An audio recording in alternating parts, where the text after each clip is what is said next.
तो नमस्कार। आज हम मुखातिब हैं, रूबरू हैं आपके समक्ष एक नए वीडियो लेकर के। और मेरा चैनल है TBS विथ SK यादव। इसको आप लाइक करें, सब्सक्राइब करें, बेल आइकन को दबाएं। और आज हम जो वीडियो आपके बीच में लेके आ रहे हैं वो फर्टिलाइजेशन का सेकेंड पार्ट है, यानी तीसरे सेगमेंट में हैं हम। और आज हम आपके बीच में चर्चा करने जा रहे हैं कि फेज ऑफ फर्टिलाइजेशन, यानी फेज ऑफ फर्टिलाइजेशन यानी निषेचन की अवस्था। निषेचन की अवस्था कितने प्रकार की होती है, कितने तरह की होती है, और इस अवस्था में हम जानेंगे कि निषेचन की जो अवस्था है उस अवस्था में प्रत्येक पार्ट का क्या महत्व है, क्या इम्पोर्टेंस है, क्या उसका सिग्निफिकेंस है, और निषेचन से पहले क्या क्या होता है और निषेचन के बाद में क्या होता है। तो इस चीज़ को जानने के लिए हम देखते हैं यहाँ पे कि फेज ऑफ फर्टिलाइजेशन, मुख्य रूप से निषेचन की तीन अवस्थाएं होती है। मुख्य रूप से निषेचन की तीन अवस्थाएं होती है, यानी हम there are 3 types of fertilisation, यानी मुख्य रूप से निषेचन की तीन अवस्थाएं होती है। पहला अवस्था है जिसको हम फर्टिलाइजेशन बोलते हैं, यानी इसको हम लोग निषेचन बोलते हैं।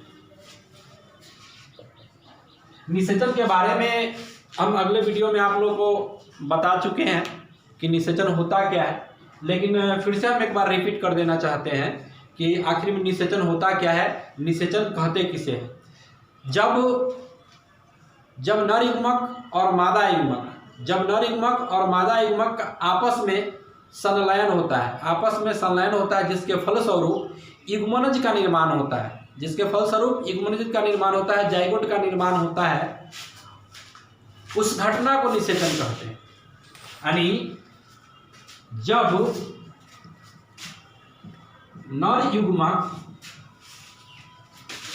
और मादा युग्मक का आपस में संलयन होता है, जिसके फलस्वरूप युग्मनज का निर्माण होता है, उस घटना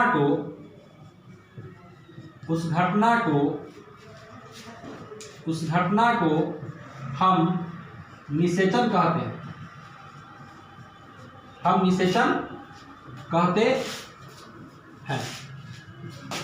एक बार फिर से हम इसको रिपीट कर देते हैं कि जब नर युग्मक यानी मेल गैमीट, जब मेल गैमीट और जब फीमेल गैमीट का आपस में संलयन होता है, अर्थात फ्यूजन होता है, उनका मिलन होता है, जिसके फलस्वरूप युग्मनज बनता है, यानी जाइगोट बनता है, उस घटना को हम निषेचन कहते हैं। उस घटना को हम निषेचन कहते हैं।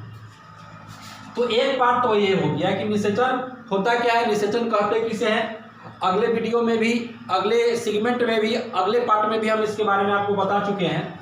अब हम चलते हैं अगला, इसका जो अवस्था है, निषेचन का जो अगला अवस्था है वह है प्री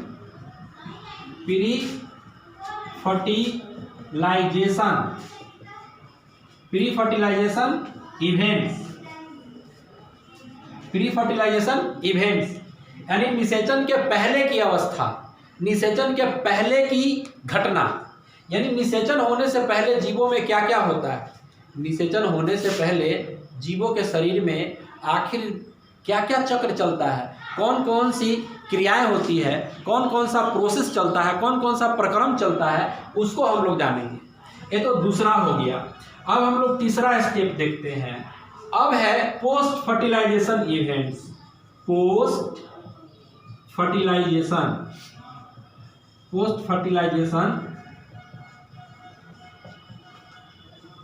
इवेंट्स।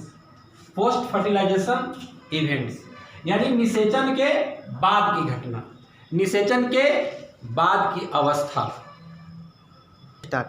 पोस्ट फर्टिलाइजेशन यानी निषेचन के बाद की घटना, यानी निषेचन के बाद में क्या क्या जीव के शरीर के अंदर में परिवर्तन होता है, बदलाव आता है, उसको हम लोग जानेंगे। लेकिन सबसे पहले हम यहाँ पर जान चुके हैं, समझ चुके हैं कि फर्टिलाइजेशन क्या है, निषेचन क्या है। अब हम लोग जानेंगे निषेचन के पहले की घटना, प्री फर्टिलाइजेशन इवेंट्स। प्री मतलब पहले होता है, फर्टिलाइजेशन मतलब निषेचन होता है, इवेंट्स मतलब घटना या अवस्था होता है जहां पर वह घटना, वह क्रिया घट रही है। ठीक है, तो अभी हम ये दूसरा पॉइंट को यहाँ पर हम एक्सप्लेन करेंगे कि प्री फर्टिलाइजेशन इवेंट्स क्या है। तो इसको हम लोग देखते हैं।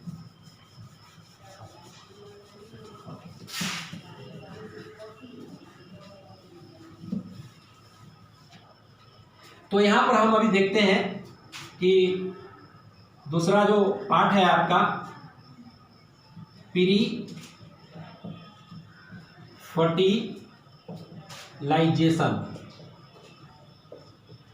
इवेंट्स। ठीक है, प्री फर्टिलाइजेशन इवेंट्स यानी निषेचन के पहले की घटना, निषेचन के पहले की अवस्था।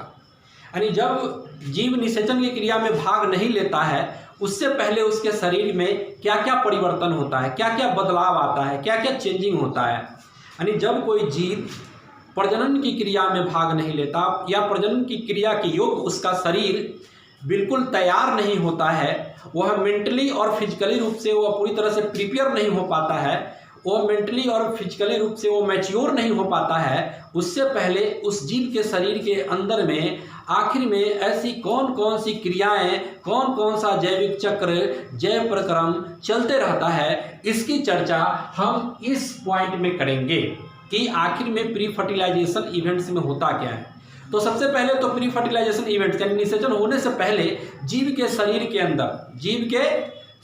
के अंदर विभिन्न प्रकार के लैंगिक हार्मोनल बदलाव होते हैं, चेंजिंग आते रहते हैं। यानी उनमें किशोरावस्था की शुरुआत हो जाती है, लड़कियों में शुरुआत हो जाती है, लड़कों में शुरुआत हो जाती है। उनका शरीर धीरे धीरे परिपक्व होने लगता है, मैच्योर होने लगता है। और जब मैच्योर होने लगता है तो उनके शरीर के अंदर में दो घटनाएं होती हैं। यानी एक तो होता है पहला कि उनका शरीर पूरी तरह से परिपक्वता की ओर चला जाता है, उनका शरीर मैच्योर होने लगता है, परिपक्व होने लगता है, बिल्कुल हम इसको बोलते हैं कि प्यूबरिटी सिस्टम में आ जाता है, यौवना आरंभ की शुरुआत हो जाती है। शरीर के अंदर में जो है पहला इसके अंदर में जो है वह गैमीटोजेनेसिस की क्रिया होने लगती है। गैमीटोजेनेसिस का मतलब है युग्मक जनन। गैमीटोजेनेसिस का मतलब है युग्मक जनन, यानी युग्मक बनने की क्रिया को युग्मक जनन कहते हैं। युग्मक बनने की क्रिया को युग्मक जनन कहते हैं। इसको हम गैमीटोजेनेसिस बोलते हैं। यह मेल के कंडीशन में, मेल में जो युग्मक जनन की क्रिया है, मेल में युग्मक जनन की जो क्रिया है वह नर के वृषण में होता है। यानी मेल का जो जेनेटिकल पार्ट्स होता है, जो जनन अंग होता है, जो प्राइमरी सेक्स ऑर्गन होता है, जो प्राथमिक लैंगिक अंग होता है जिसे हम वृषण कहते हैं, उसके अंदर में गैमीट बनने की क्रिया प्रारंभ हो जाती है निषेचन होने से पहले। ठीक यही कंडीशन फीमेल के केस में भी लागू होता है, यानी स्त्री में भी, लड़कियों में भी यही कंडीशन लागू होता है। जब उसमें यौवना आरंभ की शुरुआत होती है तो उसके अंदर में भी गैमीटोजेनेसिस की क्रिया प्रारंभ हो जाती है। और गैमीटोजेनेसिस की प्रक्रिया फीमेल के ओवरी के अंदर में प्रारंभ हो जाती है, शुरू हो जाती है, और उसके अंदर में गैमीट बनने लगता है। एक तो ये पहला हो गया इसके अंदर। दूसरा हो गया कि गैमीट जब बन जाएगा तो गैमीट ट्रांसफर होता है। गैमीट ट्रांसफर, दोस्तों सारा चीज बोर्ड पर नहीं लिखा जा सकता है, हम कुछ पॉइंट जो है जिसको हाईलाइट करके हम बोर्ड पे लिख रहे हैं और इसको हम एक्सप्लेन कर रहे हैं, ठीक है। तो गैमिट ट्रांसफर, तो गैमिट ट्रांसफर का मतलब होता है युग्मक स्थानांतरण। जब मेल और फीमेल के अंदर में जब गैमेटोजेनेसिस की क्रिया होने लगेगी, युग्मक जन्म की क्रिया शुरू हो जाएगी, तो उसके बाद में गैमिट का ट्रांसफर होगा, यानी युग्मक स्थानांतरण होगा। और युग्मक स्थानांतरण होगा कैसे? युग्मक स्थानांतरण होने की क्या प्रक्रिया हो सकती है? तो जब मेल और फीमेल का शरीर पूरी तरह से फिजिकली और मेंटली रूप से वह प्रिपेयर हो जाएगा, तैयार हो जाएगा, प्रजनन की क्रिया के योग्य हो जाएगा, निषेचन के लिए वो दोनों तैयार हो जाएंगे, और जब कोई मेल किसी फीमेल के साथ संभोग की क्रिया को स्थापित करेगा, तो उस समय मेल अपने पेनिस के द्वारा, सीसन के द्वारा फीमेल के योनि मार्ग में स्पर्म को संकलित कर देगा, स्पर्म को डोनेट कर देगा, स्थानांतरित कर देगा या दान कर देगा, जो समझिए आप। और उसके बाद में वह युग्मक धीरे धीरे गर्भाशय की दीवार से होते हुए अंडवाहिनी नली में प्रवेश करेगा और वहाँ पर आपस में फीमेल का ओवम और मेल के स्पर्म का मिलन होगा और निषेचन की क्रिया संपन्न होगी। तो एक घटना तो ये हो गया कि आप ये समझ गए कि प्री फर्टिलाइजेशन इवेंट्स में क्या क्या होता है। अब हम लोग जल्दी जल्दी फटाफट आगे की ओर चलते हैं, तीसरा स्टेप को देखते हैं। तीसरा स्टेप में हम यहाँ पर देखेंगे, थोड़ा सा दिक्कत हो रहा है मिटाने में, तो हम यहाँ पर देखेंगे तीसरा क्या है कि post fertilisation. Post fertilisation events, post fertilisation events यानी निषेचन के बाद की घटना। यानी जब निषेचन की क्रिया मेल या फीमेल में, निषेचन की क्रिया मेल और फीमेल दोनों के द्वारा जब संपन्न होता है या पुष्पीय पादपों में संपन्न होता है, प्लांट में जब यह क्रिया घटित होती है या संपन्न होती है, तो क्या क्या बदलाव देखने को मिलता है। यानी निषेचन के बाद में क्या होगा? जब निषेचन की क्रिया संपन्न हो जाएगी तो उसके बाद में क्या होगा? निषेचन की क्रिया संपन्न होने के बाद में नर युग्मक और मादा युग्मक का आपस में मिलन हो जाता है। यानी सेक्स के आधार पर जीव दो तरह का है यहाँ पे, एक आपका मेल है और एक फीमेल। ऐसे जेंडर तीन हैं। सेक्स के आधार पे हम अगर देखें तो जो जेनेटिकली प्रॉब्लम है या जीन के अंदर में गुणसूत्र में जो बदलाव आते हैं, उसमें जो परिवर्तन होते हैं, उसके हिसाब से अगर हम लोग देखें तो सेक्स के आधार पर तीन कैटेगरी बटी हुई है। एक तो मेल है और एक फीमेल है, और एक को हम लोग एक अलग जेंडर के अंतर्गत रखते हैं जिसको हम लोग हिजरा बोलते हैं या किन्नर बोलते हैं। मतलब वो ना तो मेल है और ना ही फीमेल है, ठीक है।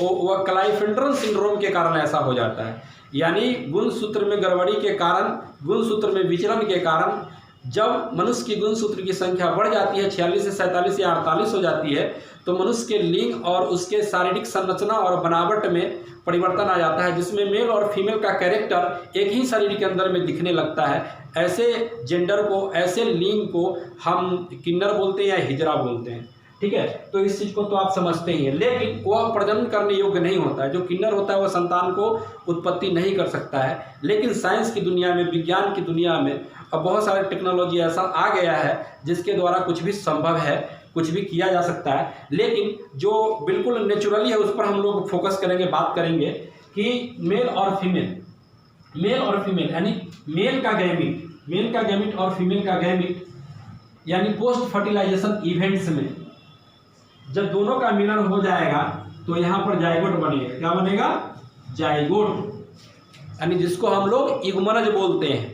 और युग्मनज आईएससी के एग्जाम में, फाइनल एग्जामिनेशन 12th के दृष्टिकोण से हमेशा ऑब्जेक्टिव क्वेश्चन में यह क्वेश्चन पूछता है कि युग्मनज कैसे होते हैं, अर्थात ये अगुणित होता है या द्विगुणित होता है, एन होता है या 2n होता है। तो ये हमेशा 2n होता है, यानी द्विगुणित होता है।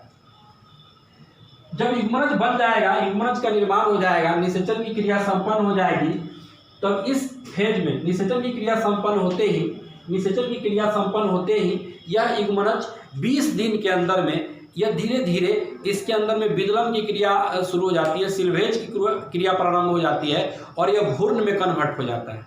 यह क्या चीज़ में कन्वर्ट हो जाता है? भ्रूण में। और यह भ्रूण वृद्धि एवं विकास करके अगर मनुष्य के केस में देखें तो यह करीबन 9 महीना 9 दिन के अंदर यह पूरी तरह से प्रिपेयर हो जाता है। पूरी तरह से एक नवजात शिशु का निर्माण स्त्री के गर्भ में, फीमेल के गर्भ के अंदर में बच्चा एकदम पूरी तरह से भ्रूण जो है एक नवजात शिशु में कन्वर्ट हो जाता है। नवजात शिशु में वृद्धि एवं विकास होकर के तैयार हो जाता है और वह फीमेल के गर्भ से वह बाहर हो जाता है। इस घटना को प्रसव कहते हैं, इस घटना को पास्चुरेशन कहते हैं। तो दोस्तों अभी हम लोग देख रहे थे, जान रहे थे, पढ़ रहे थे, समझ रहे थे कि निषेचन की क्या अवस्था है। एक तो हम अगले वीडियो में देख चुके हैं कि निषेचन के कितने प्रकार होते हैं और अभी हमने पढ़ा है निषेचन की क्या अवस्थाएं हैं, निषेचन की कितनी अवस्थाएं होती है। तो निषेचन से संबंधित जो तथ्य था, जो बातें थी और जो इसके बारे में पढ़ना था वह इस वीडियो में संपन्न होता है। हम फिर से एक अगले टॉपिक पर, एक नए टॉपिक पर हम आपके बीच में आएंगे और उसके विषय में डिटेल से चर्चा करेंगे। उसको बहुत ही बेहतरीन तरीके से हम उसको एक्सप्लेन करेंगे और इस फर्टिलाइजेशन के इस पार्ट को हम यहीं पर समाप्त करते हैं। और दोस्तों अभी जो जिस तरह से पेंडेमिक पूरे वर्ल्ड के अंदर में, पूरे देश के अंदर में फैला हुआ है कोरोना महामारी का, इस पर भी हम अगला वीडियो लेके आएंगे कि किस तरह से हम कोरोना से बच सकते हैं या वायरस किस तरह से आपको, आपके जान को बचाने में सहायक होगा, इससे कैसे आप सेफ रहिएगा, क्या क्या वो तरीका है और वायरस होता क्या है, वायरस कहते किसे हैं और वायरस से इतना डरने की कोई आवश्यकता नहीं है। इस पर भी हम एक अगला वीडियो बनाएंगे। लेकिन इससे पहले चलते चलते हम आपसे विदा लेते हैं और हम ये उम्मीद करते हैं, विश्वास करते हैं कि आप जहाँ भी होंगे अच्छे होंगे, स्वस्थ होंगे, खुश होंगे और परमपिता परमेश्वर की जो अनुकंपा है आप सभी पर यूँ ही बने रहे। और इस वीडियो को आप ज़्यादा से ज़्यादा देखें, लोगों तक पहुँचाएं ताकि उन्हें सही, यानी जो बच्चे 12th के बच्चे हैं, IAC के बच्चे हैं, 9th 10th के बच्चे हैं, वो इस वीडियो को देख करके लाभान्वित हों और वो घर बैठे बैठे इसको पढ़ सके, इस टॉपिक के बारे में जान सके। और इसको ज़्यादा से ज़्यादा आप लाइक कीजिए, सब्सक्राइब कीजिए और इसको ज़्यादा से ज़्यादा लोगों के बीच में शेयर कीजिए। इन्हीं शब्दों के साथ हम आपसे विदा लेते हैं। फिर मिलेंगे एक नए टॉपिक के साथ। जय हिंद, जय भारत।